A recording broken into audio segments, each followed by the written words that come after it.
Buenas tardes, doctores. Buenas tardes, doctor.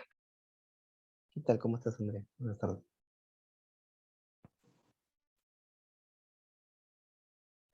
¿Ya Buenas están tardes, listos para su doctor. examen? Hola, ¿ya están listos para su examen todavía?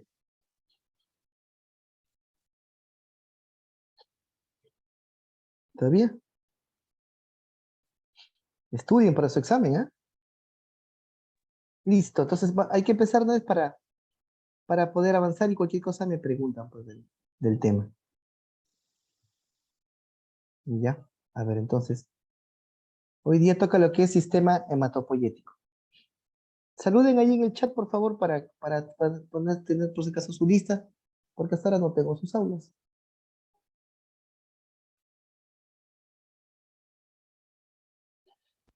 ¿Se ve? ¿Se ve bien? Sí, doctor. Se está grabando, ¿no es cierto? Sí, también. Ujú. Ya, perfecto. Entonces empezamos. Ya, miren. Hoy día vamos a dar el sistema hematopoyético, ¿ya? El sistema hematopoyético ya es la parte final de lo que es. Aquí no es nada de cardiovascular, ni pulmonar, nada de eso. Acá es sangre, nada más. Full sangre. ¿Ya? Y ustedes ya lo están viendo en lo que es la parte de su histología y también lo están viendo en la parte de lo que son sus mecanismos de agresión, creo que se llama su curso que llevan ustedes aparte, ¿no? Ahí lo ven el tema, ¿ya? Por eso les va a ser un poco entendible para ustedes. Ya. Miren, vamos a empezar primero hablando de lo que son glóbulos rojos, ¿ya? Nosotros tenemos en la médula ósea tenemos lo que se llama la célula madre pluripotencial, ¿ya? O lo que es la célula precursora hematopoyética. Esta célula precursora hematopoyética, la célula madre que está en la médula ósea, tiende a producir las tres series. ¿Me refiero a qué? A glóbulos rojos, glóbulos blancos y a las plaquetas, a las tres, ¿ya? Esta célula madre que está en la médula ósea, para que pueda llegar a ese estadio final de la serie roja, la serie blanca y de las plaquetas, pasa por una serie de diferenciaciones hasta llegar a ellas. Pero primero, en primer lugar, esta célula madre se va a transformar en lo que es la formadora de colonias. ¿ya? La formadora de colonias. Por eso, cuando la célula madre o stem cell pasa a formar lo que son las formadoras de colonias, se va a llamar una célula formadora o precursora comprometida. Cuando esa célula comprometida ya está lista para formar su serie que le toca formar, van a tener diferentes nombres. Por ejemplo, las células formadoras de lo que son las colonias de eritrocitos son las CFUE, para formar lo que son eritrocitos, que está acá arriba. ¿Sí? Segundo, van a formar lo que es las células formadoras de colonias de granulocitos y de monocitos, que es la otra gran diferenciación. ¿Sí? Y luego se tiene lo que son las colonias formadoras de lo que son las plaquetas o de los megacariocitos, en otras palabras. ¿Ya? Por eso los megacariocitos prácticamente salen ¿de dónde? De los glóbulos blancos, los megacariocitos. ¿Ya? Ahora, cuando ustedes sean doctores, sean médicos y ya tengan que hablar de lo que es estas series, ustedes van a decir 3 series. La serie roja, la serie blanca y las plaquetas. ¿Sí?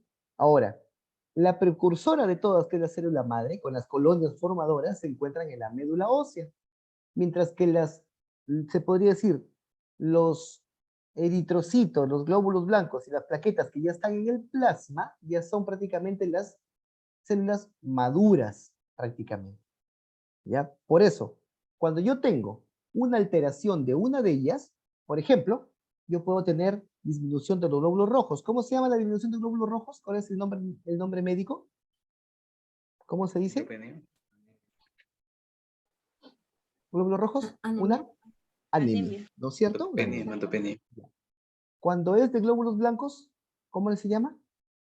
Leucopenia. Y cuando es de plaquetas, una plaquetopenia, o también uno le dicen otro le dicen trombocitopenia. Le dice, no, pero es lo mismo. Entonces, cuando ustedes sean médicos y hablen con otro doctor, ustedes van a decir, tengo una monocitopenia. ¿A qué me refiero mono? ¿Qué significa mono? Uno. Significa Uno. uno. Cuando tengo de 2 series, una bicitopenia. Y cuando tengo de las 3 disminuidas, lo voy a llamar pancitopenia. ¿Está claro? ¿Se entendió? ¿Hasta ahí estamos? ¿Se entiende? Sigo, hablen. Sí, doctor. Sí, docente, Ya. sí. Entonces, si yo tengo, cuando yo les pregunto si me entienden, el que me dice, sí, docente, sí, me dice con mala gana, no es que te lo pregunto por fastidiarte, porque tú lo puedes entender. Lo pregunto para tus compañeros que posiblemente no han entendido. ¿Se entendió? ¿Está claro? Si ustedes, hay algunos que lo entienden, no hay problema. Le pregunto a los otros que posiblemente no entiendan, para volverles a repetir. ¿Ya? ¿Sí? ¿Está claro? Respóndanme, pues. Sí, doctor. Ya, entonces no me respondan de mala gana, no me respondan que sí, sí, sí, porque yo sé que lo hago de malo. Porque si fuera otro ni les preguntara, de verdad, pasaría nomás y no me interesaría si entienden o no entienden. ¿Ya? ¿Está claro? ¿Se entendió? Sí, doctor. Sí. Ya, Está bien. que sea la última vez que escucho que me responden de mala gana, por su caso. ¿Ya? Porque yo pasé su tema, su tema, yo me quedo sábado y domingo encerrado para hacerle su tema. Dejo de hacer mis cosas para cumplir con ustedes. Y si no quieren escuchar la clase, no ingresen. Yo no tengo problema, me quedo con los que les gusta escuchar. ¿Ya? ¿Está claro? Respóndanme. Sí, doctor. Yo Está bien. siempre. Listo. Sí, doctor. Perfecto. De ahí voy a revisar la grabación para ver quién es el que me ha respondido así de mala gana. Sigo entonces explicando. Cuando ustedes conversen con otro doctor, traten de hablarles de mono, bi y pancitopenia. Si yo tengo la producción solamente baja de 1, una monocitopenia, voy a hablar que es a nivel periférico. Cuando yo tengo la disminución de 2, puede ser periférico porque el otro está funcionando. Entonces, si yo digo que tengo monocitopenia o bicitopenia, ¿de quién estoy hablando? ¿Estoy hablando que hay daño periférico o daño a nivel de la médula? Medular. Medular. No es medular. No. Periférico. Medular es Periférico, doctor. pancitopenia. Medular es cuando están afectadas las 3, porque la célula madre no produce. ¿Está claro? ¿Sí? ¿Se entendió? Creo, Sí, doctor. doctor. Perfecto. Sí, sí se lo entendí. Perfecto. ¿Ven? Entonces, cuando yo digo pan, es porque es la célula madre. Cuando yo digo mono, citopenia, anemia, por ejemplo, o plaquetopenia, una sola serie es periférico, ya sea por secuestro o por destrucción.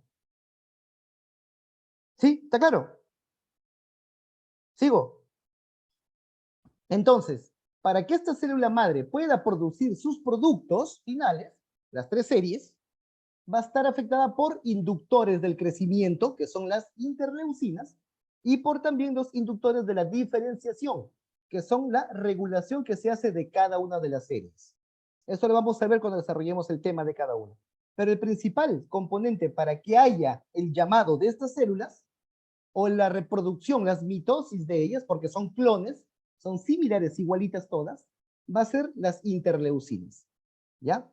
Entonces, el glóbulo rojo, para que pueda llegar desde su célula madre hasta el eritrocito final, va a pasar por una serie de etapas de diferenciación. ¿Ya? Dentro de esas etapas de diferenciación, primero está lo que es uno, que nace de las colonias formadoras de eritrocitos para formar el proeritroblasto.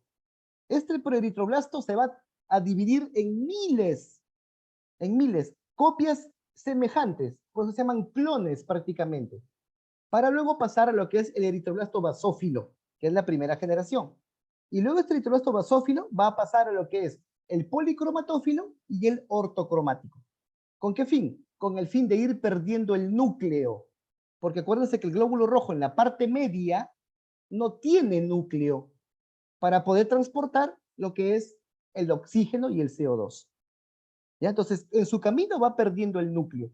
Ya más o menos en lo que es el reticulocito, ya se empieza a incorporar lo que es la hemoglobina en la parte del núcleo. Está sin su núcleo, lo pierde.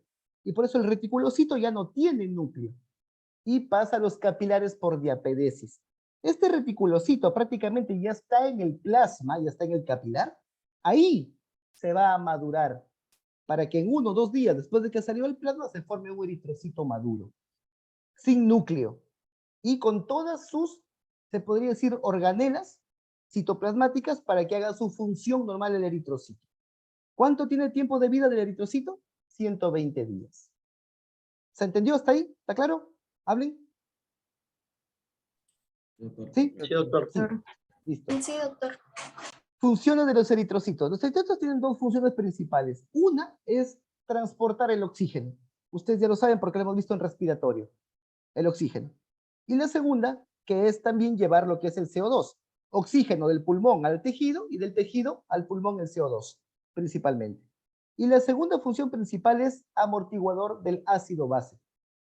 Todos conocemos que el eritrocito tiene una anhidrasa carbónica, la cual va a catalizar funciones, principalmente a nivel del tejido y segundo a nivel de lo que es el pulmón, el alveolo. ¿Ya? Por eso, si yo hablo que se junta a nivel del pulmón con oxígeno, se va a llamar oxihemoglobina. Y si yo sé que se junta en el pulmón en el tejido para el CO2, se va a llamar carbaminohemoglobina. Por lo tanto, la acción de la anhidrasa carbónica, ya la hemos visto en respiratorio, no voy a entrar en muchos detalles acá. La acción de amortiguador que tiene el glóbulo rojo con la hemoglobina, prácticamente lo da, ¿por qué? Porque va a formar lo que es esta ecuación reversible. Se junta el CO2 con el agua para formar el ácido carbónico y produzca bicarbonato con hidrógeno. Y esa acción de producir bicarbonato, cuando lo cambia con el plasma, con el cloro, hace la acción para amortiguar el equilibrio ácido-base, prácticamente. Cuando ya llega a lo que es la parte del pulmón, vuelve a hacer lo inverso para que se forme CO2 y ese CO2 salga, prácticamente. Entonces, por un lado tengo en los tejidos lo que es el efecto Bohr y lo que es al nivel de los pulmones el efecto Haldane. ¿Ya? Ahí está la función de los glóbulos rojos. Después, en lo que es la regulación de la producción de los glóbulos rojos, se produce principalmente por la producción de la eritropoyetina. La eritropoyetina se produce a nivel de los riñones, principalmente un 90%. ¿Y cuál es el principal inductor de la producción de eritropoyetina? La hipoxia renal. ¿Ya? Se produce lo que es el factor 1 inducible, de la hipoxia para que el riñón produzca eritropoyetina. ¿Sí? Además, dice que lo ayuda en esta producción la noradrenalina y adrenalina que están en las glándulas suprarrenales y la transcripción genética de la producción de eritropoyetina también se da a nivel de las células que se encuentran a nivel renal. ¿Ya? Entonces, por ejemplo, si yo tengo un paciente o una persona, ¿alguna vez han ido al Cusco o se han ido a Cajamarca? ¿Han ido o no han ido? Sí. ¿Nunca han ido? Sí, Sí han ido. Sí. Ya. En Cajamarca, ¿cómo está el oxígeno? ¿Está alto o está bajo? Bajo. Está bajo el oxígeno. Por lo tanto, al haber oxígeno bajo, ¿sí? Te va a inducir a hipoxia. Y esa hipoxia te va a hacer que aumente la producción de glóbulos rojos por el mismo problema de la altura. Por eso, cuando se produce la eritropoyetina, su pico máximo de eritropoyetina es a las 24 horas. Y los eritrocitos que se forman a los 5 días desde su producción de eritropoyetina. Por eso, ¿han visto cuando se va a jugar los jugadores peruanos se van a jugar a Bolivia? ¿Cuántos días antes se van a Bolivia? Se van 5 días antes. ¿Para qué? Para que se adecúen a la altura y empiecen a producir glóbulos rojos. ¿Se entendió? Pregunten, hablen. Doctor, Sí, una docente. pregunta. Dime, te escucho. Entonces, al incrementarse los glóbulos rojos, también habría mayor intercambio gaseoso, ¿verdad? Con respecto al respiratorio. Se aumentan los glóbulos rojos, va a haber para que puedas captar mayor cantidad de oxígeno, porque está enrarecido el oxígeno, está bajo. Para eso se aumenta. Ah, ok, ok. El intercambio gaseoso, la cantidad de CO2 y de oxígeno que tú transportas en tu sangre no varía, es fijo. Las presiones parciales son iguales en respiratorio. No va a variar. La presión O sea, parcial que te compensaría la llega, hipoxia. ¿para qué? Para que aumente la cantidad de oxígeno que tienes que tener dentro de tu aparato respiratorio, en tus arterias, en tus venas, en tus capilares pulmonares. Acuérdate que el oxígeno es algo de 90 y tantos y el CO2 es algo de 40 que tienes que tener. Es obligatorio que tengas eso. Por eso es que está que se compensa Ah, ok, ok, ok. con el aumento de glóbulos Gracias. rojos. Eso no varía, no va a variar jamás. Hasta tú, si tú haces unos gases arteriales, tú vas a ver que el CO2 es 40 y el oxígeno es 100, por decir. Esa es la cantidad que tienes que tener con valores normales. No aumenta ni disminuye. Solamente estoy aumentando glóbulos rojos para captar más oxígeno. Por eso, cuando te vas a Cajamarca o al Cusco, ¿qué es lo que te va a pasar? Al primer día que llegas, te duele la cabeza, vas a estar con el soroche. Pero conforme te vas adecuando, porque te estás produciendo eritropoyetina y glóbulos rojos, ya te va pasando todo. ¿Por qué? Porque una vez que termina de producirse la cantidad de glóbulos rojos necesarios, se acabó la producción de eritropoyetina. Ya no hay más producción de eritropoyetina. ¿Ya? ¿Se entendió? No es a pensar que tienes que produces y produces y produces y produces. No, no, no, no, no. Una vez que ya Básicamente se completaste produce tu hasta cantidad, compensar, ¿verdad? claro, una vez que compensa se acabó, ya no se produce eritropoyetina. Y nuevamente, si es que hay nuevamente hipoxia, nuevamente vuelves a producir. Así va variando. Si bajas a la costa nuevamente, baja, por ejemplo, la gente que, mis primos que tengo yo en la sierra, principalmente yo tengo primos en Cutervo, cuando vienen para acá son rojitos, chapositos de lo que tienen cantidad de glóbulos rojos. Conforme pasan los días y se van quedando ya una semana, ya empiezan a ponerse blancos nuevamente, se les baja la cantidad de glóbulos rojos, porque se adecúan a la hipoxia, de acuerdo a donde estés. Si acá está normal el oxígeno, se acabó, ya no hay eritropoyetina. ¿Ya? ¿Se entendió? ¿Está claro? Doctor, ¿y su Digo, relación con entonces, la adrenalina? con la adrenalina, porque cuando tú estás con el sistema nervioso simpático activado, vas a producir mayor aumento de la ventilación.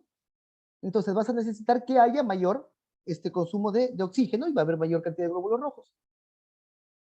¿Entiendes? Por ejemplo, Ok. el día 5 de noviembre, que es el examen que van a tomar ustedes, van a estar con la eritropoyetina elevadísima, porque van a estar todos con el sistema simpático activado, todos van a estar chaposos, toditos van a estar rojitos toditos. ¿Ya? Entonces, ¿dónde voy a ver estos trastornos principalmente?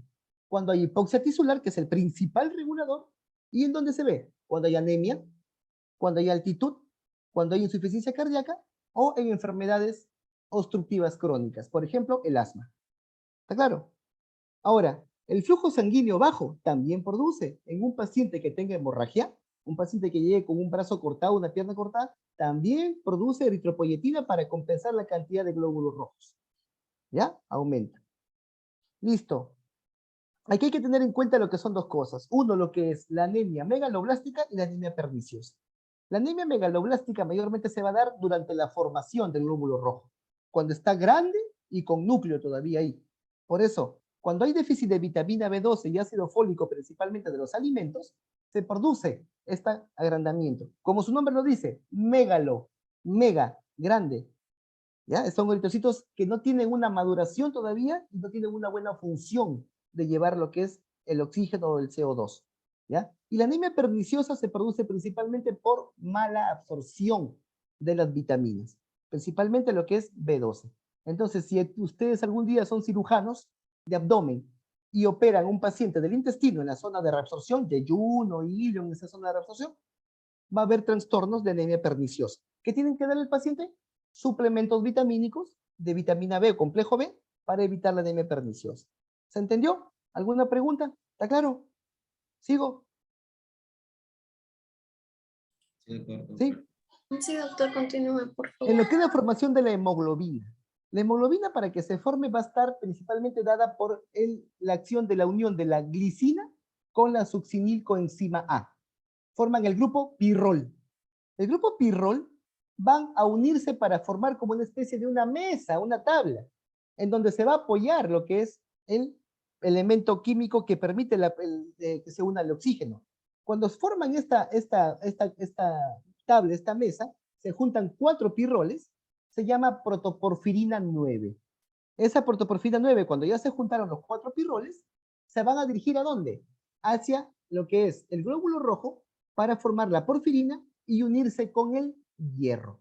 El hierro principalmente es el elemento químico que permite la unión del oxígeno a la molécula de hemoglobina.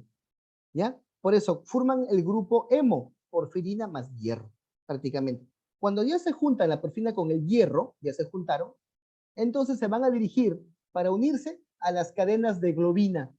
Y las cadenas de globina va a estar formada por una globina, que es una proteína, más un grupo hemo. Por lo tanto, un glóbulo rojo va a tener lo que es una hemoglobina completa, va a tener 4 moléculas de hemoglobina. Es decir, 4 globinas con 4 grupos hemo. ¿Ya?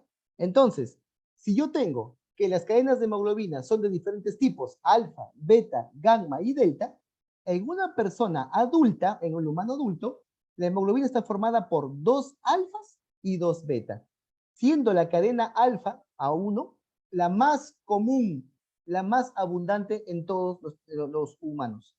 ¿Ya? Tiene 4 átomos de hierro, la hemoglobina, por lo tanto va a transportar 4 moléculas de oxígeno y 8 átomos de oxígeno serían en total. Acuérdense que el oxígeno es O2. Para el intercambio gaseoso, ¿cómo lo intercambio? ¿Como O2 o lo intercambio como átomo de oxígeno? ¿Cómo se intercambia?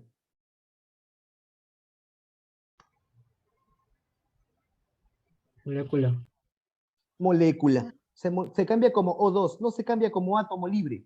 No se cambia. ¿Por qué? Porque el átomo libre es un elemento para destrucción. Forman peróxidos. Se cambia como molécula. No se olviden. ¿Ya? No se cambia como O solo. No.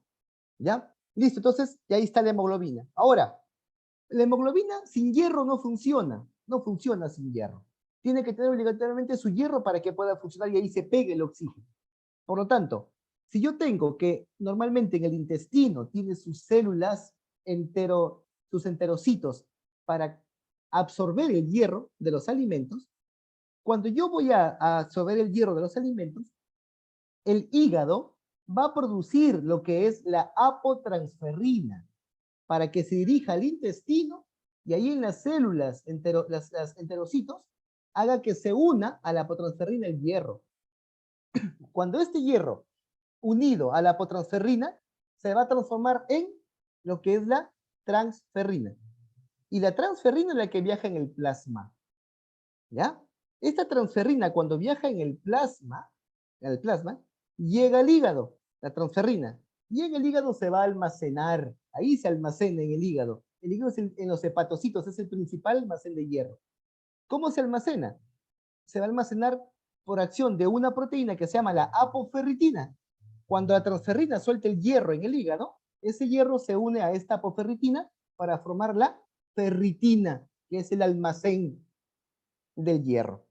¿Ya? Este hierro, la ferritina almacenada, va a producirse lo que es su transporte. Cuando necesitamos hierro del almacén, sale ferritina y se transforma en transferrina. La transferrina, que es el hierro de transporte, se dirige a la médula ósea para darle a los glóbulos rojos el hierro, y ese hierro de los glóbulos rojos puede ser utilizado para transporte de oxígeno. Cuando los glóbulos rojos se mueren, van a ser fagocitados por los macrófagos, y el macrófago le saca el hierro, y ese hierro queda como depósito en las células. ¿Cómo se llama el hierro de depósito en las células? Se llama la hemosiderina. Entonces yo tengo dos depósitos, un depósito de ferritina en el hígado y un depósito de hemosiderina en las células. Y cuando yo necesito hierro para formar glóbulos rojos, por acción de eritropoyetina que me está diciendo que forman glóbulos rojos, saco de acá de los depósitos, tanto de hemosiderina o de ferritina, para que vuelva nuevamente al plasma como transferrina, y como transferrina viaja por todo el plasma para que vuelva a producirse los glóbulos rojos. Cuando yo quiero regular la cantidad de hierro para la absorción, este es en el hígado la regulación.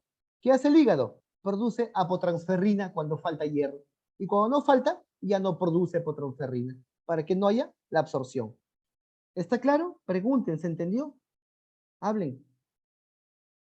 Entonces, el hierro cuando viaja en el plasma, transferrina, no se olviden. Cuando está en depósito, ferritina. Y en las células, hemosiderina de depósito.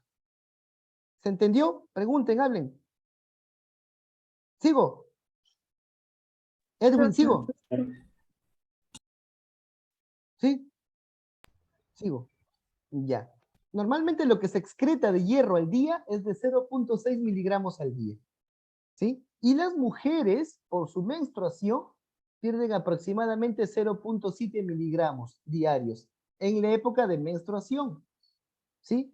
Por eso, ¿cuánto es 0.6 más 0.7? ¿Cuánto sale?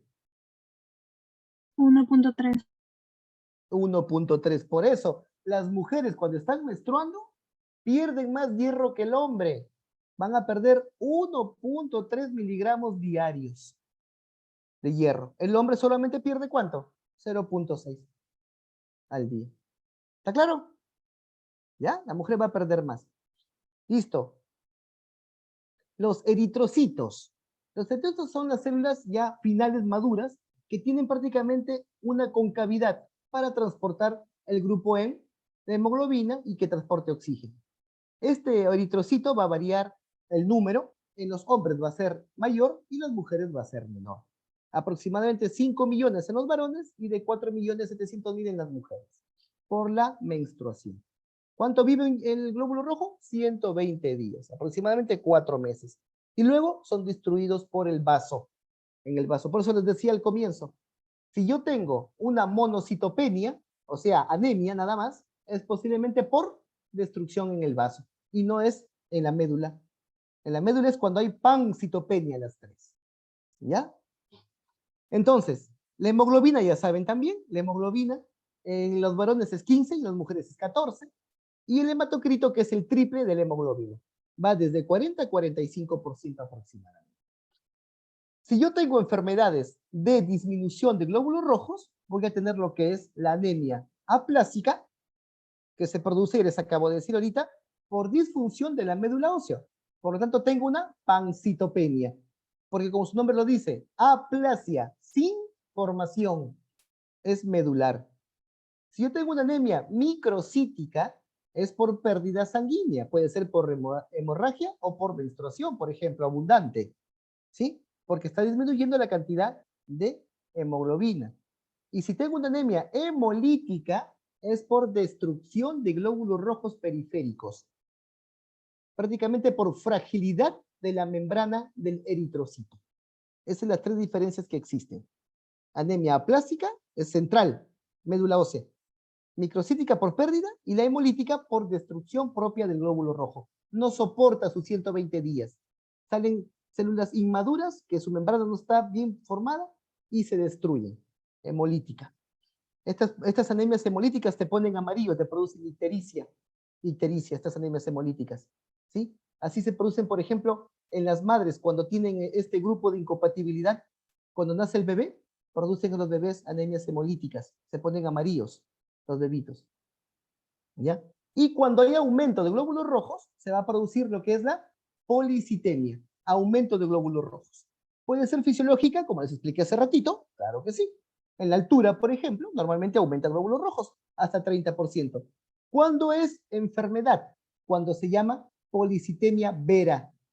¿Cuánto llega el hematocrito? 60 a 70%. Entonces, un paciente con policitemia vera va a tener trastornos de viscosidad. Por lo tanto, el paciente no va a poder tener una buena circulación. Va a ser hipertenso el paciente, porque aumenta los hematocritos. ¿Alguna pregunta hasta aquí? ¿De los glóbulos rojos? Pregunten. ¿Está claro?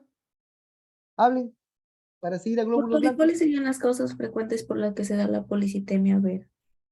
La policitemia vera son por trastornos genéticos, hija, por aumento en la producción, a nivel de lo que es o sea, en la médula pluripotencial. Ahí en la formación de colonias de trocitos, ahí está la producción, ahí son las mitosis.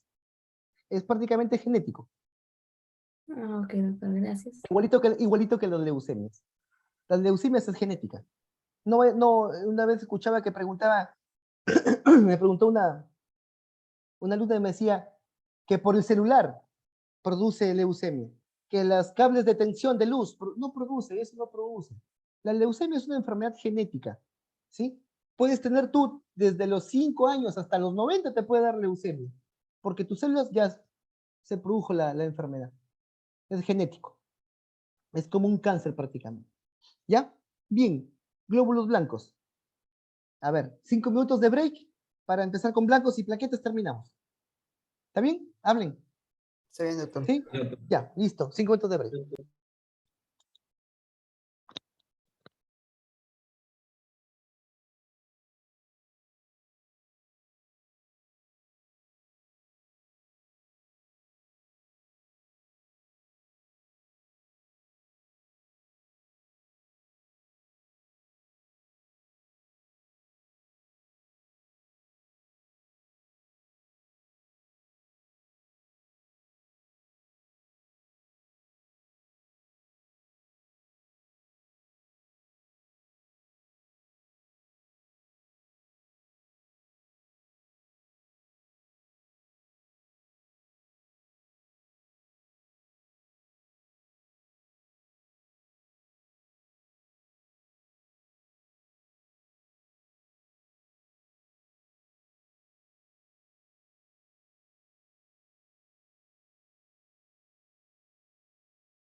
Ya, listo, seguimos entonces. Para seguir con glóbulos blancos. Ya, ¿me escuchan? ¿Se escucha bien? Sí, docente. Sí, se escucha muy bien. Me sale que está, uy, no, que está baja la internet. Se escucha, perfecto. Glóbulos blancos. Los glóbulos blancos, igual que los glóbulos rojos, también tienen su formación también a nivel de lo que es la médula, la célula madre pluripotencial, de stem cell también. Pero acá hay dos cosas importantes, dos líneas en los glóbulos blancos. Es un poquito más confuso los glóbulos blancos. El glóbulo rojo es una sola cosa. Los glóbulos blancos son varias series. Por eso se diferencian en dos cosas. Uno, que son los mieloides, o sea, mieloblastos. ¿Por qué? Porque vienen de la médula. Médula es mielo, de la médula. Y los linfoblastos, que vienen de dónde? De los linfocitos, de los órganos linfoides. ¿Cuáles son los órganos linfoides? A ver, por ejemplo, tengo acá las amígdalas. ¿Alguna vez han tenido una faringoamigdalitis? ¿Han tenido alguna vez? Inflamación de las amígdalas. Sí. ¿Sí? ¿Han tenido? Ya. ¿Qué cosa se forma ahí en las amígdalas que salen unas cosas blancas ahí? ¿Qué cosa es eso? Ese blanco. Esos puntos blancos que tienen las amígdalas. ¿Qué es? ¿No saben lo que es las amígdalas? Cuando están con las amígdalas inflamadas, ahí tienen unos puntos blancos. Yacet, Darip, ¿qué son esos puntos blancos que están ahí en las amígdalas cuando está inflamada, infectada la amígdala? ¿Los mismos leucocitos? Ya, pues, pero ¿cómo se llama, pues, esos puntos blancos? ¿Se llama? Pus, pus. ¿Saben lo que es la pus, no? ¿O no Sí. saben lo que es la pus? La pus Sí, es sí. la muerte de los glóbulos blancos, pues. Eso. Por eso la amígdala es un órgano linfoide. ¿Por qué? Porque está ahí, en la puerta de tu boca para poder defenderte de qué? De la comida que entra infectada, del aire que entra infectado. Por eso tenemos órganos linfoides ahí. Otro órgano linfoide que tenemos, las placas de Peyer. Las placas de Peyer están en todo el intestino, porque está entrando tu comida infectada, hay bacterias ahí. Otro órgano linfoide, el vaso. Otro órgano linfoide, el timo. ¿Dónde se ubica el timo? ¿En qué parte está el timo? No sé qué digo timón, del carro, usted digo timón, el timo, ¿dónde está ubicado? Mediastino. Mediastino superior. El mediastino, ¿no es cierto? Ahí tenemos otro, ¿por qué? Porque ahí están los pulmones, pues. Y todo lo que entra por la vía respiratoria está llenecito de bacterias, citotoxinas, etcétera. Ahí está para que salgan los linfocitos, ¿sí? Y otros son los ganglios linfáticos. ¿Has visto cuando a las mujercitas, los doctores ginecólogos le dicen que se hagan su examen de mama? Le dicen, haz el examen de mama y tócate la axila, porque en la axila dicen, ahí hay ganglios, los ganglios linfáticos. También hay en las ingles, los ganglios linfáticos. En todo lo que son ganglios linfáticos, vaso, timo, amígdalas y placas de Peyer, los órganos linfoides, los órganos, son para linfocitos. Y todo lo que es la parte medular son para los mielocitos. ¿Se entendió? Pregunten, hablen. ¿Está claro? Sí, Sí, perfecto. Entonces, la médula ósea que produce los mieloblastos se van a diferenciar 4 tipos principales de células, que van a ser 1, los neutrófilos, 2, los eosinófilos, 3, los basófilos y 4, los monocitos. ¿Ya?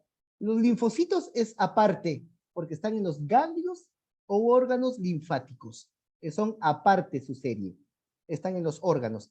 Lo importante es acá médula. Por eso, si yo tengo una pancitopenia medular, o sea, una anemia aplásica de la propia médula, aplasia medular, voy a hablar de destrucción de ¿quién? De glóbulos rojos, de glóbulos de plaquetas y de neutrófilos, eosinófilos, basófilos y monocitos. No estoy hablando de destrucción de linfoblastos o linfocitos, no. Solamente de esto lo que es médula. ¿Está claro? ¿Se entendió? ¿Sí? ¿Sigo? Perfecto. Ya. Entonces, a mí lo que me interesa ahorita hablar primero es de neutrófilos y de monocitos, que son la primera respuesta a una infección. Ustedes ya lo saben por en su curso que llevan de mecanismos de defensa. ¿Ya? Entonces, los glóbulos blancos o leucocitos principalmente defienden el cuerpo de todo lo que son estos microorganismos. parásitos, hongos, bacterias y virus. ¿Sí? Ya sea por fagocitosis o por la producción de anticuerpos. Dos tipos principales que les dije ahorita, los granulocitos y los monocitos. Dentro de lo que son los granulocitos, estos granulocitos, o sea, los neutrófilos, viven aproximadamente entre 4 a 8 horas en la sangre y de 4 a 5 días en los tejidos. Porque acuérdate que de la sangre pasan al tejido para poder defender la zona lesionada, la zona que está infectada. Mientras que los monocitos se van a transformar en macrófagos y van a vivir de 10 a 20 horas hasta algunos viven años, los macrófagos. ¿Ya? Días, meses, semanas, hasta años pueden vivir los macrófagos. Por lo tanto, si yo tengo que los granulocitos mueren al toque para formar la pus, prácticamente, y los monocitos viven un montón de años, ¿cuáles serán más numerosos? ¿Los granulocitos o los monocitos? Los Por monocitos. razonamiento. Monocitos. No. Granulocitos, porque Granulocitos. Porque se Porque es producen el que más. se muere más rápido. Como se muere más rápido, hay que formar más, pues. ¿Se entendió? ¿Está claro? ¿Ya? No se olviden eso.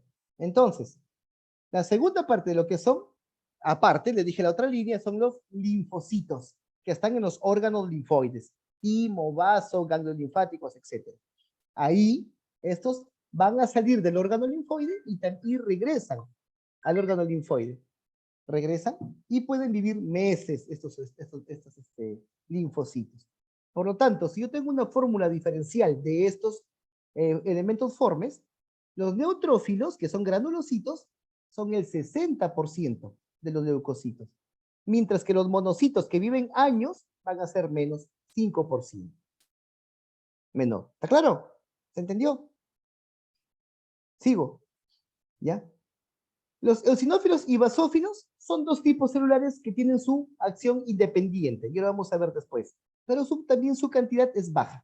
¿Por qué? Porque solamente son para determinados tipos de enfermedades. No son para todas. Para mí, el principal mecanismo de defensa es el neutrófilo. ¿Ya? El neutrófilo. Y el segundo, que es el que nos va a ayudar al neutrófilo, es el monocito, que se transforma en macrófago. El monocito transforma en macrófago. ¿Ya? Entonces, función de neutrófilos y de los macrófagos. La principal función del neutrófilo es transformarse en el neutrófilo es transformarse en un macrófago para matar a la bacteria o virus, para envolverlo y comerlo, en otras palabras. Por eso, el neutrófilo es una célula madura. Cuando sale a la sangre de la médula ósea ya está maduro, fagocita directamente la bacteria. Primera línea de defensa. Por eso muere más rápido. Mientras que el monocito es inmaduro.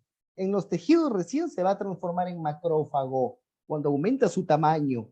Por eso es que demora días en producirse y cuando sale mata a todo tipo de bacterias el monocito macrófago. ¿Ya? Ahí está una imagen del neutrófilo con sus gránulos, por eso se llaman granulocitos, porque en estos gránulos contienen cantidad de sustancias o de enzimas destructoras, esas vacuolas. Y van a atravesar por diapedesis o por movimientos ameboides los vasos para poder llegar hasta el tejido lesionado. Y su principal acción es que se movilizan por quimiotaxis, que lo dan las interleucinas. Aquí se ve un macrófago con sus pseudópodos atrapando bacterias. ¿Quién es? Principalmente para producir lo que es la fagocitosis. Por lo tanto, todos estos neutrófilos y monocitos van a ser macrófagos que sirven para destruir los microorganismos. ¿A quiénes destruyen? Aquellos que tienen, una superficie celular que sea rugosa para poder diferenciarlo de las células normales, si no se comerían también las células normales. Que no tengan cubierta proteica, por ejemplo. Por ejemplo, hay bacterias que tienen cubierta de hongo, ¿sí? Por ejemplo, las micobacterias se diferencian de las células normales. Tienen pared celular, no tienen membrana celular. Fagocitan marcadores de anticuerpos en microorganismos. Contienen lipasas destructoras, enzimas destructoras. Por ejemplo, superóxidos, peróxidos, hasta hipoclorito tienen cloro para destruir ¿a quién? A las bacterias. ¿Ya? Entonces, la primera línea de defensa, neutrófilo y monocito. El monocito se transforma en macrófago. ¿Se entendió? Pregunten, ¿está claro? Hablen. ¿Sí? ¿Sigo? Sí, Sí, docente, puede proseguir. Maitú, ¿se entendió Maitú no? Muy bien. No, yo quiero que me diga doctor. Melchor. Está bien, Melchor, muy bien. Ya, gracias. Ya, listo. Función del neutrófilo y de los macrófagos. Entonces, normalmente el neutrófilo, cuando atrapa una bacteria, sale y la fagocita y toda su descarga de vacuolas que tienen todas estas enzimas proteolíticas, por dentro la destruyen y luego la eliminan por exocitosis. La degradan y la eliminan. ¿Cuántas bacterias puede atrapar un neutrófilo? De 30 a 20 bacterias. Y luego muere el neutrófilo. Por eso viven 4 días. No viven más. Mueren los neutrófilos. ¿Ya? Pero el macrófago monocito, el monocito, este va a atrapar a 100 bacterias. Tiene mayor actividad de atrapar. Por lo tanto, el macrófago, el monocito macrófago, puede engullir parásitos completos. Parásitos completos. Por ejemplo, si yo tengo una enfermedad de paludismo, ¿sí? Producido por parásitos principalmente, están en el glóbulo rojo, se come a todo el glóbulo rojo, ¿ya? Y lo destruye completamente. ¿Quién es más grande? El macrófago. Es gigante el macrófago, gigante, más grande que el neutrófilo, ¿ya? Principales funciones. Sistema retículo endotelial. Entonces, en todo lo que es estos órganos linfoides que tienen diferentes tipos de células para la defensa, van a estar en todo el cuerpo. Van a estar en la piel, en forma de histocitos, van a estar en los ganglios linfáticos, en forma de linfocitos, van a estar en los pulmones, en forma de macrófagos, van a estar en los sinusoides hepáticos, en las células de Kupffer para lo que es detoxificación de sustancias tóxicas, y en los vasos y en la médula ósea principalmente para la producción cuando se necesitan. Esto compone todo lo que es el sistema retículo endotelial para la salida o la defensa de nuestro cuerpo. ¿Ya? ¿Qué pasa cuando hay una inflamación? Cuando hay una inflamación normalmente, se podría decir, entra un microorganismo y nos ataca el tejido, lo que se produce primero que nada es la primera línea de defensa. El macrófago que está en el propio tejido, por ejemplo, si me atacara la piel, los macrófagos histiocitos salen a comerse a este invasor que está que daña nuestro tejido. Eso es en minutos, ¿ah? La segunda línea de defensa, ¿cómo caminan? Aumentando la permeabilidad capilar. Se hacen poros en el vaso, se juntan al vaso a marginación y luego por diapedesis pasan a la zona que está lesionada para fagocitarlo al microorganismo. Eso es lo que normalmente hacen. La segunda línea de defensa, si sigue la infección, va a ser los neutrófilos, que son los que rápido mueren, 4 días. Estos llegan a la zona por quimiotaxis, interleucinas, ¿ya? Se inician en horas, y van a aumentar su número cuando hay una inflamación. La tercera línea de defensa son los monocitos, que les acabo de decir. El monocito, ¿qué hace? Se convierte en macrófago y va a destruir las bacterias que están en la zona. Y la cuarta línea de defensa, ¿quién van a ser? Los granulocitos y monocitos que están en la médula ósea. Cuando ya se necesita más, porque ya están pasando 3 a 4 días y sigue la infección o la inflamación, estos salen a ayudar y pueden durar meses hasta años en la circulación. Por ejemplo, en una tuberculosis, es crónica la infección, siguen ahí años en el pulmón atacando las bacterias tuberculosas. ¿Se entendió? ¿Alguna pregunta? ¿Está claro la inflamación? Listo. Ustedes lo manejan porque están en mecanismos. Y luego, como les dije, tengo dos tipos de neutrófilos, de granulocitos, que son los eosinófilos y los basófilos. Pero estos van a tener una actividad particular. Por eso los he puesto al final. Por eso le he dado más enfoque al neutrófilo y al macrófago, primero, para hablar de la inflamación, y al final les he puesto estos dos. Primero, lo que es el eosinófilo es aproximadamente el 2% de la fórmula total de leucocitos, pero ¿para qué sirven? Estos van a hacer acción frente a parásitos. Parásitos.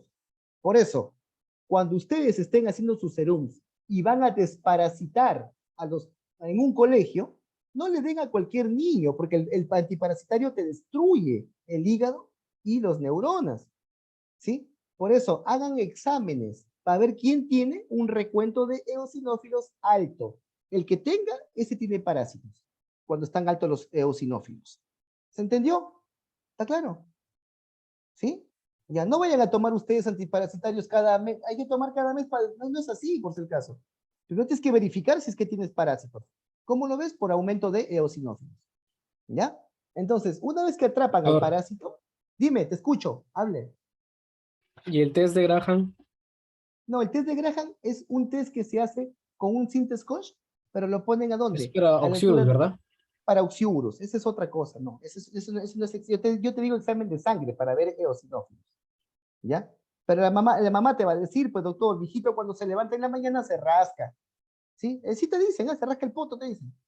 ¿Sí? Se rasca el potito, doctor, mijito. Ah, ya, señora. ¿Cómo Entonces, dijo que se llamaba el examen, doctor? De sangre, ¿verdad? claro, es fórmula leucocitaria, pues estoy quitando de eosinófilos, basófilos, macrófagos y para neutrófilos para ver la cantidad. ¿Cuántos hay? Contigo. Claro. Entonces tú pides tu hemograma completo y ahí te sale la fórmula leucocitaria de todos los. Si tú ves que está aumentado los eosinófilos, más del 2%, entonces tiene una parasitosis pues el paciente. ¿Ya? Estos van a tener enzimas proteolíticas también, hacen su fagocitosis y lo destruyen al parásito que está invadiendo. Van a estar presentes en lo que es reacciones alérgicas, eosinófilos también, ¿ya? También. Lo que es asma, por ejemplo, rash cutáneo, ¿sí? Y van a ser inducidos en la acción esta por anticuerpos, ¿ya? Y también por interleucinas, que lo van a llamar en la zona de con quimiotaxis, en la zona de destrucción. ¿Quién lo produce? Mastocitos y basófilos. Lo que es el basófilo también tiene su actividad particular, ¿sí? Es un mastocito fuera del capilar, es un basófilo circulante en la sangre, prácticamente, de basófilos circulantes. Este participa en la alergia. El otro era parásitos, este es en la alergia, el basófilo. Por lo tanto, el basófilo libera heparina, libera histamina. Acuérdense, la alergia se produce por histamina. ¿Ya? Histamina. Células cebadas también se llaman, ¿no es cierto? Liberan bradicinas, serotoninas. Sustancias de reacción lenta de la anafilaxia y enzimas lisosómicas. ¿Alguna vez han estado agripados que se les sale el moco así parece caño? ¿Han visto, no? Cuando se les sale el moco, pero cantidad. ¿Ya qué toman para disminuir el moco? ¿Qué toman? ¿Qué tomaron? ¿Se acuerdan, no? Nadie ha tenido moco. Dice, no, doctor, yo nunca he tenido moco. Nadie. Cuando les pregunto, nadie. Antigripal. Antigripal. Antihistamínicos. Exacto, antihistamínico. ¿Por qué? Porque los basófilos producen histamina. Y la histamina es la productora de todo lo que es los signos y síntomas de la rinorrea, la congestión nasal, los estornudos. Todo eso es producido por la acción de los basófilos, la histamina. Entonces tú te tomas un antihistamínico, clorfenamina, y te pasa. Listo. ¿Por qué? Porque estás disminuyendo la acción de la acción de la secreción de ellos, de la histamina. Listo. Esa es la idea principal. ¿Sí? Estos basófilos actúan principalmente, como es alergia, pegados a lo que es inmunoglobulina E, que es de la alergia. No se olviden, IgE, alergia, por si al caso. ¿Ya? ¿Alguna pregunta? ¿Se entendió? ¿Está claro? ¿Sigo? ¿Hablen? ¿Sigo? Sí, Doctor. doctor, siga. Dime, pregúntame, dime. Retrocedo, dime. Y los antihistamínicos como la clorfenamina, Prende tu la cámara, me betadina, chopa verte, prende tu cámara, mira. es cierto. Prende, hijo, porque si no, no, es como si estuviera hablando con el basófilo, que estoy que lo veo el basófilo, no a ti. Ya, ahora sí dime. Te escucho. Se ha ido a conectar la cámara, Carlos. Carlos, te dije que prendas, no. Pregúntame, ¿qué fue? Dime, para seguir avanzando. Se fue, Carlos. Sigo, de que llegue le pregunto. Me preguntas. Ahora voy a hablar de la inmunidad. Ya la inmunidad. Yo ya les hablé de los elementos formes que producen la inflamación. Ahora hay que ver lo que es la inmunidad. Y cuando hablamos de inmunidad, ¿hablamos de quién? De los linfocitos. Órganos linfoides. Ya les dije, ¿se acuerdan la otra línea? Timo, vaso, de esos vamos a hablar ahorita para ver la inmunidad de linfocitos. ¿Ya? Ya, a ver, Carlos, dime. ¿Qué me vas a preguntar? Ay, se me había quedado, la clorfenamina, la loratadina, ¿no? La cetiricina. Mm, ¿Hay rangos para ya. medicar estos medicamentos en la reacción alérgica, ¿no? El más potente es la clorfenamina. El más potente. ¿Alguna vez has tomado clorfenamina o no? Sí, por ejemplo, Ya. ayer, ¿Qué te produce? eh, ¿Qué te produce? yo siempre tengo alergia al polvo y Ya. siempre tomo loratadina o cetiricina, pero ayer, Ya. Pero eh, ¿alguna clorfenamina has tomado? ¿Qué te produce? Lo sí, principal, ¿qué te produce? un sueño. Sueño. ¿Sí? Sueño. ¿Por qué? Porque la clorfenamina tiene mayor potencia. ¿Ya? Ujú. La cetericina y la loratadina, ¿te produce sueño o no? No, no, por No eso te digo, produce, yo siempre porque tomo tienen eso. menor potencia. Ah, ya va. ¿Entiendes? Menor potencia. Entonces, si tú tienes un paciente que tiene una alergia, un rash así inmenso ahorita, no le vas a dar cetericina, pues. La alergia le pasa en Navidad, ¿sí? Lo que tienes que darle de frente es su clorfenamina primero desde el saque, la principal. Una vez que ya le controlaste la alergia, ya le pasó, ya le das para la cronicidad, le das cetericina, loratadina, para poder manejarlo en la cronicidad. Desloratadina, etcétera, todos los que hay ahora, los antihistamínicos, ¿ya? Ya No está. vayas a tomar clorfenamina el día del examen, ¿ah? Está bien que seas alérgico, pero no te vayas a quedar dormido para el día del examen. Da sueño. Entonces, la inmunidad está mediada por linfocitos principalmente. Por eso hay dos tipos de inmunidad, la humoral y la celular. La humoral es la producida por linfocitos B y sus anticuerpos. Y la celular por los linfocitos T y la destrucción de citotóxica de los que tienen los linfocitos T. ¿Ya? Entonces, los linfocitos B se van a activar en el hígado, principalmente cuando eres feto. Y cuando sales, ya estás por nacer, se pasan a la médula ósea. ¿Ya? Estos principalmente, ¿qué hacen? Generan anticuerpos, linfocitos B. ¿Ya? Generan anticuerpos. Una vez que nacen, salen, se van a los órganos linfoides. Porque acuérdense que estos linfocitos son de órganos linfoides. Timo, vaso, ganglios linfáticos, amígdalas, placas de Peyer. ¿Ya? El linfocito T se activa en el timo, y van a generar antígenos específicos. ¿Para qué? Para que puedan destruir, ¿a quién destruir? A los invasores. Prácticamente estos linfocitos T son los que se podrían llamarse de memoria inmunológica, ¿ya? Pues se llama inmunidad, porque ellos van a estar ahí en los órganos linfoides para cuando venga un agente invasor, conocido, porque tiene que haber primera infección para poderlo conocer, sí, ya conocido por segunda vez que te infecte, tercera vez, cuarta vez, para destruirlo, ¿ya? Los linfocitos T. Estos linfocitos T no van a reaccionar contra nuestros propios antígenos. Tienen esa acción de diferenciar entre lo que es lo propio de lo extraño. Cuando ven que es algo extraño, ¿qué hacen? Lo destruyen. Cuando es algo propio, no lo destruyen. Porque nosotros tenemos nuestros propios antígenos en nuestro cuerpo. ¿Sí? ¿Cómo se llama ese propio antígeno? Se llama el sistema mayor, o otros dicen complejo mayor de histocompatibilidad. Tenemos en nuestro cuerpo. Y ellos lo reconocen, los linfocitos T. Lo reconocen a nuestros antígenos propios, para no destruirnos. ¿Ya? Aquí estos van a dar la respuesta a una infección de los órganos linfoides, forman linfocitos, forman clones de linfocitos T específicos, porque hay 3 tipos, y forman clones de linfocitos B para producir anticuerpos. Y los anticuerpos son específicos. Cada anticuerpo es un anticuerpo específico. Ahí están los 2 tipos, B y T, ¿ya? Para la inmunidad. Entonces, cuando se activan los clones de linfocitos, los macrófagos, o sea, los granulocitos que hablamos anteriormente, de la serie mieloide, vienen y ¿qué hacen? Lo van a comer al parásito, a la bacteria, al virus. Lo destruye el macrófago, el monocito lo destruye, de la serie mieloide, y en su membrana presenta el antígeno. ¿A quién le presenta? Al linfocito T, para que éste lo reconozca como extraño. Es como si dijera, mira, a este lo vas a matar y le está dando una bandera. A este, márcalo con esa bandera y ese lo vas a matar. Así se produce. Cuando se activan linfocitos T, también se activan linfocitos B. ¿Para qué? Para que el linfocito B produzca anticuerpos. Todas estas activaciones se hacen por interleucinas, sustancias que sirven para poder llamar a los linfocitos, a los neutrófilos, entre ellos se llaman. ¿Ya? Entonces, Cuando ya se reconoce al antígeno, a la gente como extraño, y saben que es una segunda infección, ¿qué pasa? Se activa el linfocito B.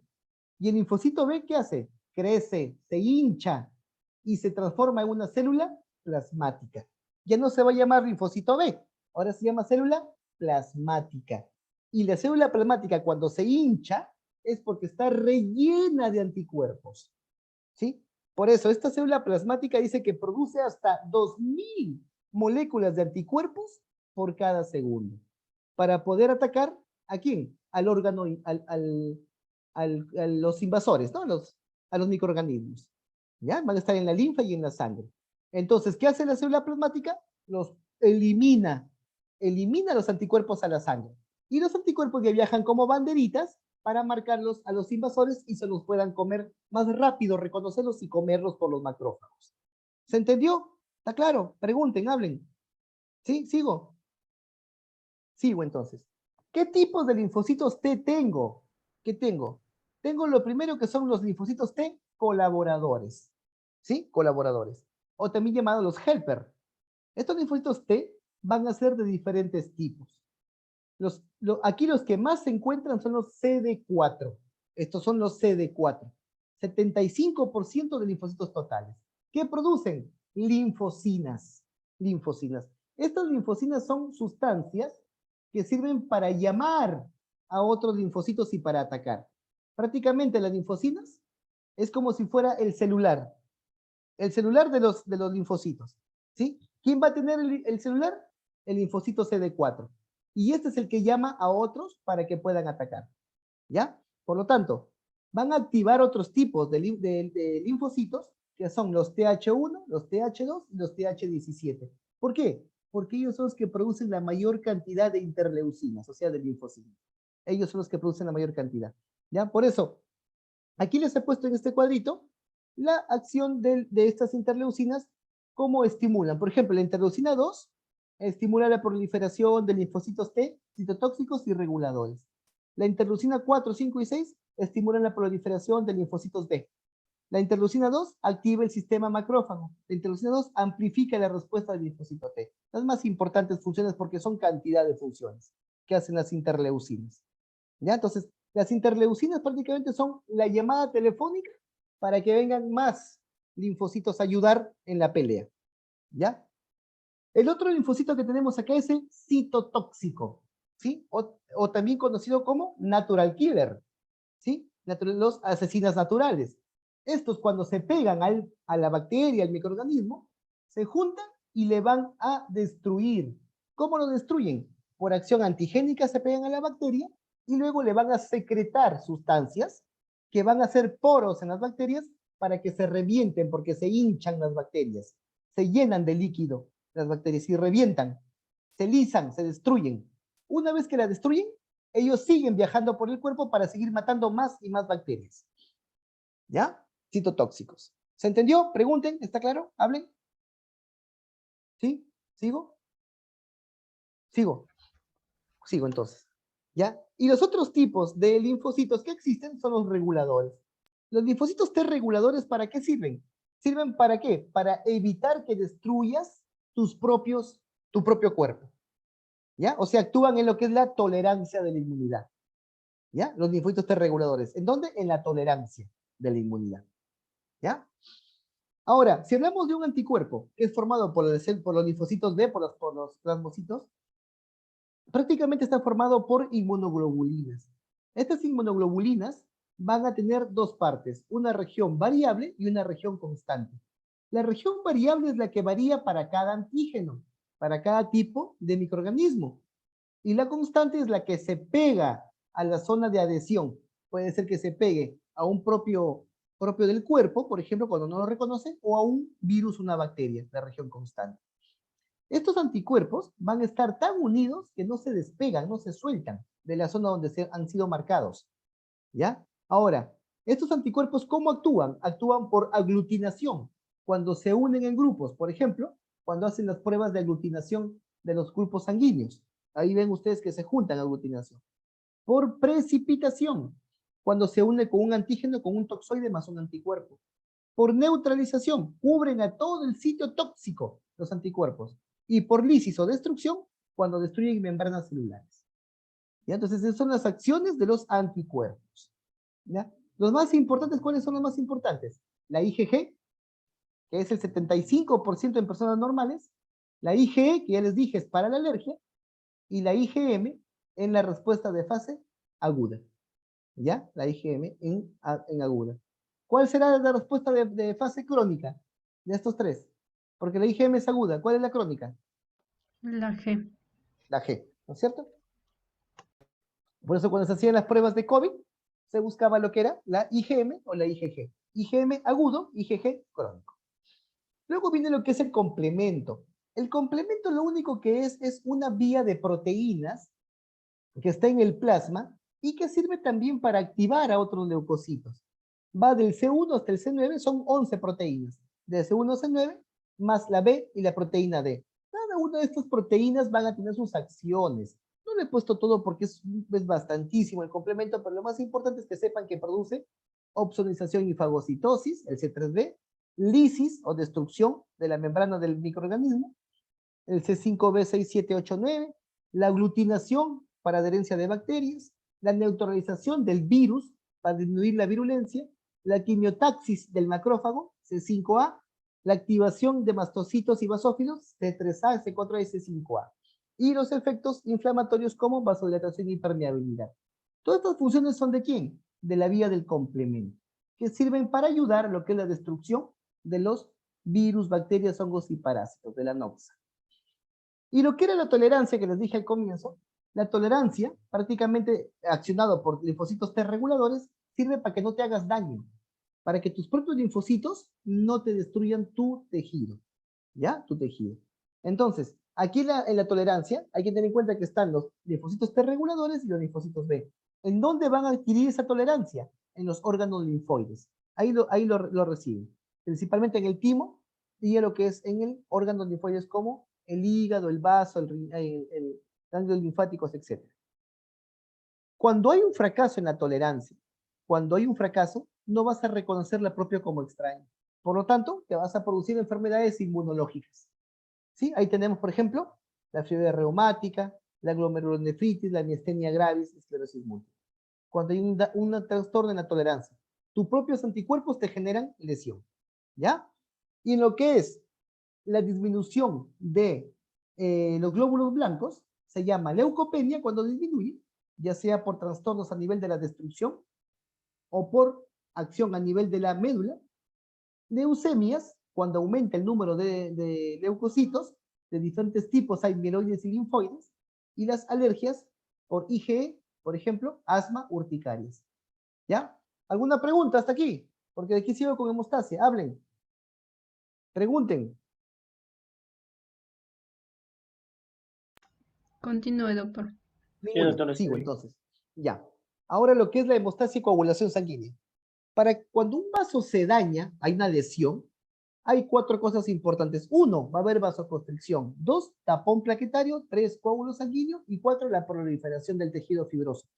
Esta última proliferación del tejido fibroso es cuando ya estás haciendo piel nuevamente, en otras palabras. Te raspaste la rodilla, ya estás en piel, en la proliferación. ¿Ya? Por lo tanto, si vamos a hablar de vasoconstricción, hay que tener en cuenta qué cosa. Que primero en la vasoconstricción va a haber un espasmo a nivel local. ¿Para qué? Para evitar de que se siga perdiendo sangre. Segundo, va a haber un reflejo nervioso, producido principalmente por el sistema nervioso simpático para que haya vasoconstricción. Y el propio tejido produce sustancias autacoides para el endotelio avisar de que está destruido. ¿Ya? ¿Quiénes actúan en esta formación del tapón plaquetario? La plaqueta. La plaqueta va a tener 2 cosas, su membrana y su citoplasma. En la membrana, la plaqueta va a tener glucoproteínas que van a evitar la adherencia a un tejido normal, si no estuviéramos llenos de trombos. ¿Sí? Y son activadas ¿por quién? Por los fosfolípidos de un tejido lesionado. Y en el citoplasma, las plaquetas tienen toda esta batería de sustancias que van a servir ¿para qué? Para que la plaqueta se contraiga. Por eso tiene actina, miosina, como un músculo, como si fuera un músculo. Tienen ATP para la contracción, ¿sí? Van a tener calcio para la contracción Y aparte tiene sus prostaglandinas, sus estabilizadores de fibrina y su crecimiento tisular. Todas estas acciones de la plaqueta sirven para hacer el tapón plaquetario, para tapar, para enrollarse y taparlo ahí donde está que sangra. ¿Cuánto vive una plaqueta normalmente? 8 a 12 días vive la plaqueta. ¿Ya? Luego destruido por macrófagos en el vaso. ¿Ya? Ahí muere. ¿Cómo se produce normalmente la adherencia y la agregación plaquetaria? Miren, acá quiero que se den cuenta porque acá hay una diferencia en lo que es adherencia y agregación. ¿Ya? Miren, por mi caso. Miren. Primero, cuando se lesiona un tejido, va a haber un contacto del colágeno de la superficie con la zona lesionada. Ese colágeno va a hacer que las plaquetas lleguen a la zona, lo reconozcan como lesión y se van a hinchar, crean pseudópodos y se fijan en la zona lesionada. Ahí actúan con el factor de von Willebrand del tejido propio del colágeno. Se pega la plaqueta y se produce la adherencia. Adherencia primero. Una vez que se adhiere, la plaqueta secreta sustancias. Secreta factor activador de plaqueta y tromboxano A2. ¿Para qué? Para activar y llamar más plaquetas. ¿Ya? Entonces, cuando ya se empiezan a reclutar y llegar más plaquetas, empiezan a llegar, ahí se va a producir lo que es la agregación plaquetaria. La agregación. Prácticamente la agregación es el reclutamiento, llenarlo el vaso sanguíneo de plaquetas, taparlo de plaquetas. ¿Cómo se llama ese medicamento que sale en la televisión, que es para un antiagregante plaquetario, que se utiliza para los pacientes con infarto? Aspirina. La aspirina. ¿Ya? Quiero que se den cuenta porque miren, uno es adherencia, otro es agregación. Aquí actúa la aspirina, en la agregación. Te inhibe la agregación plaquetaria. Por eso es que la aspirina te inhibe lo que son los tromboxanos, para que no haya agregación plaquetaria. ¿Se entendió? Y no se forme el coágulo. ¿Está claro? ¿Sigo? Sigo entonces. Ahora voy a hablarles de las dos vías importantes de prácticamente los factores de la coagulación, pero ya no del elemento forme, sino de lo que está en la sangre. En la sangre. ¿Ya? En la sangre van a haber dos vías. La vía intrínseca y la vía extrínseca. Voy a empezar por la extrínseca porque es más pequeñita. Así rapidito nomás. La vía extrínseca se produce cuando tú te lesionas. Por ejemplo, te caes y te has hecho una herida en la rodilla. Ya, vía extrínseca, traumatismo externo.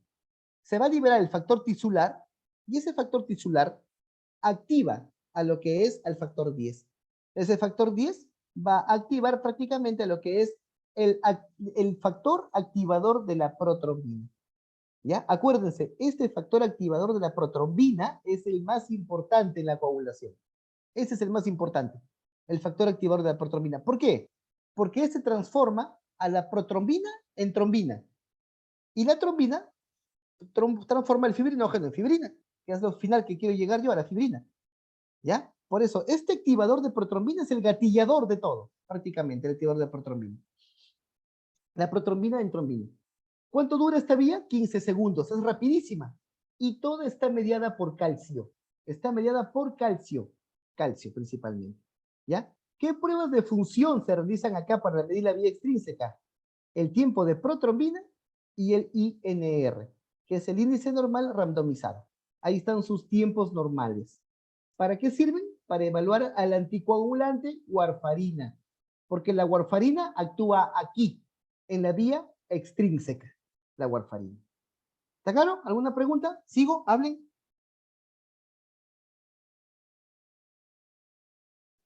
Sigo. No hay ninguna pregunta. Voy a la vía intrínseca entonces. ¿Sí? La vía intrínseca.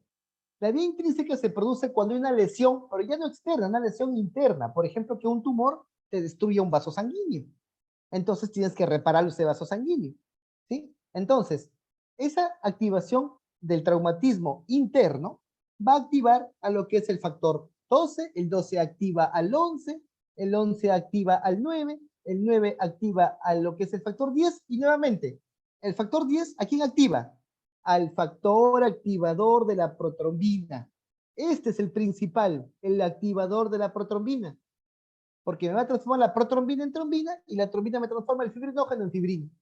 ¿Por quiénes son mediados? Principalmente por calcio. No se olviden, el calcio está en todas las reacciones de la vía intrínseca y extrínseca. ¿Cuánto dura esta vía? De 1 a 6 minutos. ¿Ya? Ahora, ¿cuáles son las pruebas de función para la vía intrínseca? El tiempo de termoplastina parcial activado, también llamado TTPA. ¿Cuánto dura? Ahí está su tiempo normal. ¿Y para qué sirve? Para evaluar a la heparina, diferente anticoagulante. ¿Ya? Es diferente a lo que era la otra, que era la warfarina. ¿Alguna pregunta hasta aquí? Hablen. ¿Está claro? Sigo entonces. Estas dos vías se juntan en una vía común. ¿Por qué? Porque ambos van a activar al factor activador de la protrombina. Y cuando se juntan en la vía común, prácticamente sirve ¿para qué? Para formar protrombina en trombina y que el fibrinógeno pase a fibrina. Porque al final lo que yo quiero es fibrina. Esto es lo que yo quiero para hacer mi coágulo, la fibrina. Por lo tanto, la fibrina, que es el principal lo que yo quiero llegar, es la que forma las redes, las mallas, para que se tape el coágulo. Importantísimo. ¿Cuál es el que genera todo? El activador de la protrombina en las dos vías. No se olviden. ¿Ya? Este es el que manda el activador de la protrombina. ¿Ya? Por lo tanto, la fibrina, que es a lo que yo quiero llegar, va a ser activada por el activador de la protrombina para transformar la protrombina en trombina y que este se transforme el fibrinógeno en fibrina. Y esa fibrina es la que forma los retículos del coágulo. En otras palabras, la fibrina es prácticamente la que va a ser el tapón, el cierre del coágulo sanguíneo. ¿Por qué? Porque cuando ya se forma fibrina, va a pasar segundos y minutos para que se cierre completamente todo el vaso que está lesionado.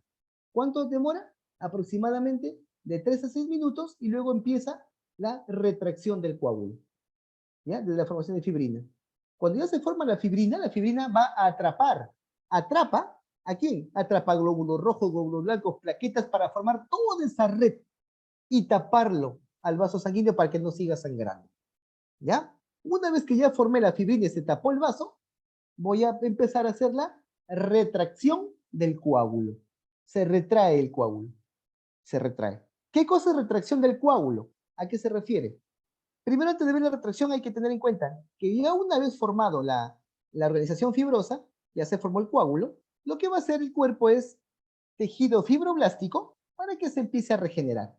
Y empieza a salir piel, si es endotelio, endotelio, si es epitelio, se empieza a formar en epitelio, para que dentro de 2 semanas ya tengas tu piel normal.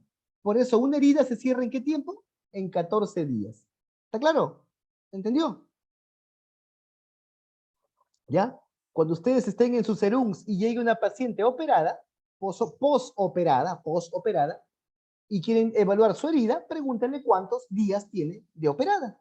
Si tiene 10, le faltan 4 para que complete completamente su cierre de su herida. Está todo pegado, está todo cerrado. Porque ya se formó tejido fibroso. ¿Ya?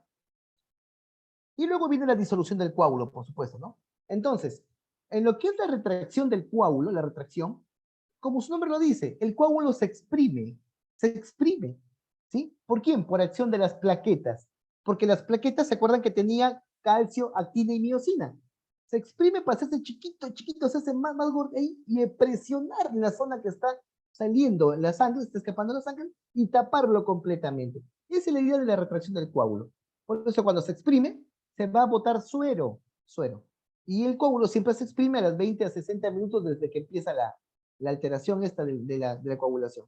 ¿Ya? Por eso, las plaquetas que producen factor estabilizador de fibrina, aumentando el entrecruzamiento de sus fibras, más redes todavía, que comprimen más al coágulo, lo comprimen, por acción del calcio, de la actina, la miosina y la trombostenina, que es una proteína que sirve para comprimir completamente el coágulo.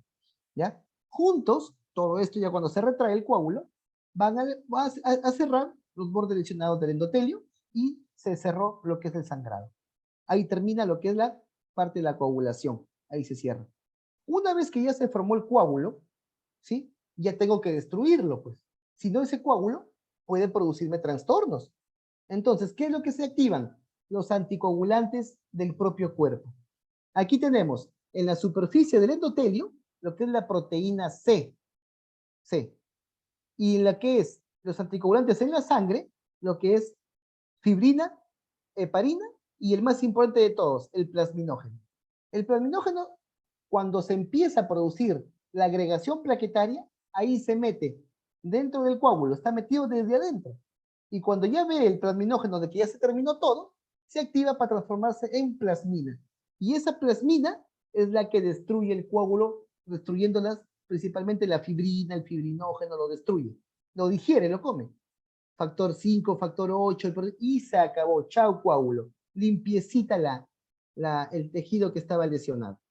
¿Ya? Por lo tanto, la plasmina se encuentra viajando por todo el cuerpo, buscando dónde hay lesiones de coágulos, porque siempre va a haber lesiones coagulares, para destruir la fibrina y evitar que haya trombos. Pregunten, ¿se entendió? Hablen. Sí, perfecto. Yacet, ¿se entendió? Sí, doctor. Lesmi, perfecto. ¿Qué enfermedades causan la anticoagulación? No se olviden, hemofilia A, factor 8.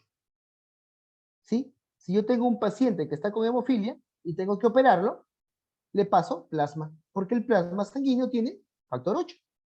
Hemofilia B, factor 9. También tengo un paciente con hemofilia B, lo voy a operar, le paso plasma, factor 9. Enfermedades como la cirrosis hepática, la intoxicación, la hepatitis viral, producen también déficit de vitamina K. Esta vitamina K es importante ¿para qué? Para poder activar a los factores de la coagulación. Principalmente al factor 2, al factor 7, al 9, al 10 y la proteína C. ¿Ya? Y esto de acá es enfermedades, ¿no es cierto? Y luego tenemos lo que son las púrpuras trombocitopénicas idiopáticas, que es disminución de las plaquetas, trombocitopenias por descenso en la producción, destrucción inmunológica, secuestro en el vaso, consumo de trombos o por dilución de transfusión de líquidos en forma masiva. Púrpuras trombocitopénicas. Y las tromboembolias. Fibrilación auricular, aumento de la viscosidad aumentada, trombosis venosa profunda y la embolia pulmonar masiva. Por un lado tengo por disminución de plaquetas y por otro tengo por aumento para producir trombos. Ahí están los dos tipos de enfermedades. Listo, muchachos. Eso es todo en cuanto a la última clase de esta unidad, por supuesto, ¿no? ¿Ya? La otra semana los dejo libres para que puedan